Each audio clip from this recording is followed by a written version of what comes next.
Hi friends, welcome to DJY lifestyle. Sunday ஒரு நாள் தான் வீட்டில் இருக்கோம். அன்னைக்கு கூட நிம்மதியாக இருக்க விட மாட்டேன்னு புலம்பிகிட்டே வந்தார். பெரிய ஷாப்பிங் ஒன்று கிளம்பிட்டோம் நானும் அவரும். அவ்வளோ பெருசாக என்ன ஷாப்பிங் பண்ண போகிறோன்னு நீங்களே பாருங்கள். வீட்டில் எப்போவுமே மிஸ் ஆகிற ஒரு பொருள் இந்த டவலும் கர்ச்சீஃப் மட்டும்தான். வாரத்தில் 4ஆவது கண்டிப்பாக மிஸ் ஆகுது. நீ எடுத்தியான்னு கேட்டால் சின்ன பாப்பா நான் எடுக்கலைங்கிறா, பெரிய பாப்பா நான் எடுக்கலைங்கிறா. இவர் எனக்கு தெரியவே தெரியாதுங்கிறார். சரி 3 பேருக்கும் வேறு வேறு கலரில் வாங்கி கொடுத்தும் பார்த்துட்டு அப்போவும் மிஸ் ஆகுது. கேட்டால் நான் அழுக்கு கூடையில் தான் போட்டேன், நான் எனக்கு தெரியவே தெரியாது, நான் யூஸ் பண்ணிவிட்டு போட்டுட்டேன்னு சாதிக்கிறாங்க.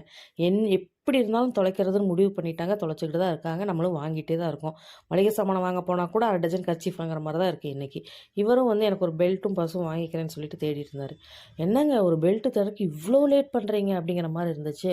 பக்கிள் சரியில்லைங்கிறாரு, கலர் சரியில்லைங்கிறாரு, லென்த்து பத்தாதுங்கிறாரு, ஹோல்ஸ் அங்கங்கே வேணுன்றாரு. என்னப்பா இது ஒரு சாதாரணமாக பெல்ட் வெளியே தெரியாமல் போடுற பெல்ட்டுக்கு இவ்வளோ அளப்பறையாங்கிற மாதிரி இருந்துச்சு. ஒரு வழியாக பெல்ட்டு செலக்ட் பண்ணிட்டாரு. கூடவே நான் ஒரு பர்ஸும் எடுத்துக்கிறேன்னு சொல்லிட்டு பர்ஸும் எடுத்துட்டாரு. நம்ம 10 மணி நேரம் நின்று ஒரு சாரீ எடுத்தாலும் நமக்கு ஒரு திருப்தி இருக்கும். ஆனால் இவங்க ஒரு 10 நிமிஷம் தேடி பெல்ட் எடுத்தாங்கன்னா நம்மளால் தாங்க முடியாது இல்லையா? சரி ஒரு வழியாக எடுத்துக்கோங்கன்னு சொல்லிட்டு எடுத்துட்டேன். அவர் ஒரு பெல்ட்டும் ஒரு பர்ஸும் எடுத்துக்கிட்டாரு. கூடவே ஒரு குட்டி பவுடர் டப்பா எடுத்துட்டோம். அது இல்லாமல் ஒரு 2 செட்டு பில்லோ கவர் எடுத்துக்கிட்டோம். ஒரு 6 டவல் இவ்வளோ தாங்க எடுத்தோம். இதுவே 700 ருபீஸ் வந்துருச்சு.